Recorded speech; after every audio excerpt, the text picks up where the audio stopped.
Чому саме послідовна проповідь Божого Слова в церкві, книга за книгою, вірш за віршем і глава за главою, чому саме це є максимально правильною формою передачі Божого Слова?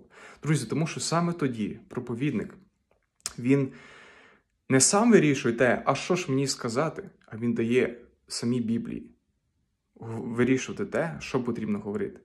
І він вже не ставить Біблію в якісь певні рамки, і він вирішує, що говорити, а він ставить себе в певні рамки і дає Біблії говорити на ті теми, на які треба казати. І тоді вже не буде тем, про які не будуть говорити. Тому що якщо ти приходиш в певні, навіть важкі місця Біблії, ти вже вимушений про них говорити і не мовчати. Тому що ти послідовно все викладаєш.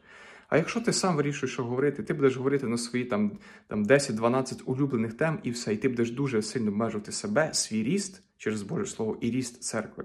Саме тому тільки послідовна, експозиційна проповідь Божого Слова, вона ставить нас у ці благословенні і щасливі рамки для росту церкви.